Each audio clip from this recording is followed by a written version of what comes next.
I've been talking about kind of a lot with my friends lately is when we look at our lives now, we wonder if they would be different if we had made different choices.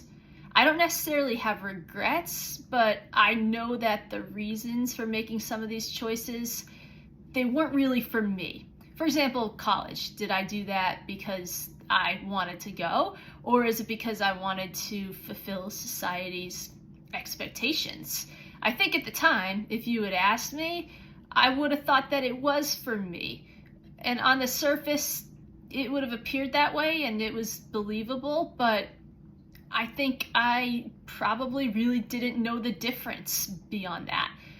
Underneath, I definitely had a lot of understanding that because I wasn't very successful academically and there was this judgment both from other kids but also adults too, and that made me second guess myself socially, and it showed. I knew there was sort of this stigma about me that it was expected that my future probably was not as bright as other people, and there were people who didn't think that much of me. So underneath the surface, I was definitely out to prove these people wrong, as I've talked about on another episode. I had already been playing that game by then, and I got to a certain point where I was the captain of the field hockey team, and I did get into college. So eventually I found some success within this game. But the reality is that there was this disconnect, and I was very unhappy, and I didn't know why. And this was the era of kind of the rise of prescription drugs, especially for mood stabilizers. So that's kind of where answers were searched for, but the answer was really staring us all in the face that whole time. I think it would have forced some people to take a hard look at themselves, and that was an answer that nobody wanted to hear. I always knew that I didn't fit into this sort of jack of all trades, be all things to all people society or system that I was a part of growing up. I think in this part of the country, those standards are really important to people, and there was a lot of judgment, and I took it to heart. I knew on some level I ultimately would never fit in. But it did always make me feel like there was something wrong with me. And I didn't want that to be the case, so I did try. And I always had these aspirations of being a writer. And I was always writing. But at this point, so I guess I would say high school, my writing was intermittent because I had this unhappiness, I had this disconnect, I had this fear of failure. And I really liked college. I was an English major, so many of the books that I've reviewed in my book reviews were books that I read in my classes, and I had great professors that I loved, and I enjoyed my time there, so I'm not knocking it. I'm just also saying that I could have read these books for free, is the thing. I can't help but think how much further along I would be if instead of spinning my wheels to fit in somewhere that I never would, I just wrote. And I just did what I was doing now. But that's not what I did. In fact, I doubled down on trying to fit in with modern society. I went and worked in corporate America. And on the surface, I didn't feel like a sellout. I guess, like, was T.S. Eliot a sellout? And there's nothing wrong with making a living, but in my heart of hearts, I knew that I was doing it for the approval of these same people and to show that they had been wrong about what my future held. I probably also, at the time that I started my career in corporate America, I think if somebody had asked me why I was doing that, why I was working in that line of work, why this is what I had picked to do with my life, I probably also would have said it was because my parents had done so much to help me and I kind of wanted to give them a return on their investment. But they're great parents and they would have supported me in anything I did, so that doesn't really hold up. So I say to myself, okay, what if I had gone all in then? This was at the time of kind of the rise of social media. I had a WordPress blog. I had the idea for what became Can't Turn Back, and I did both of these occasionally. I listened to a ton of podcasts at work, so I had a lot of the pieces. I just didn't know where they fit. And I grew up with Katie Nolan, and it was around this time that she was bartending and creating her videos in her apartment and worked really hard at it and eventually made her way onto the scene. And, my dad would ask me, like, oh, did you see Katie on ESPN? I'd be like, I don't want to talk about her. And it was because I knew that she had something at that time that I didn't have. And it had nothing to do with her success. I was really happy for her and proud of her. I mean that it came from within.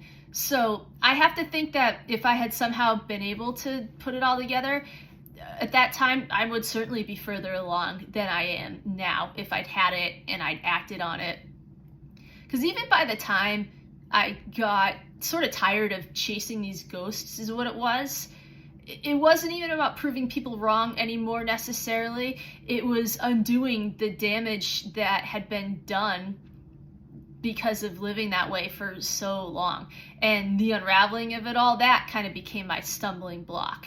And I've talked about before what my breakthrough was with all of it. It was, unfortunately, after the passing of my Aunt Kathy, it was sort of the realization of how she saw me and then starting to see myself through her eyes, where she just thought that everything I did and touched was wonderful. And I always thought she was sort of biased and that she had to be wrong because there was all this evidence from all these other people that I was not who she thought I was. And in fact, I was very different than that. And she was a little bit like zany. I would say she probably didn't really fit in with the structure of society the way it was at that time either. So that, in my mind, I guess gave her opinion less credibility. Like, oh, she means well, but she's wrong.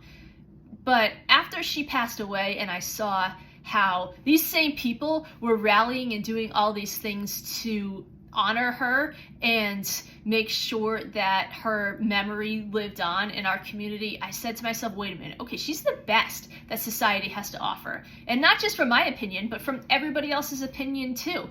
So if she's the best, maybe her opinion should matter the most. It should definitely matter more than these other people, because also at that point, I had become an adult, these kids had become adults, the adults that we were around continued to grow, and I looked at these people and I said, you know, they're really unremarkable. So why would I care what they think? And especially, why would I think that their opinion was more valuable than Aunt Kathy's? And once I was able to adopt that line of thinking, it was like this massive weight had just been lifted from my shoulders.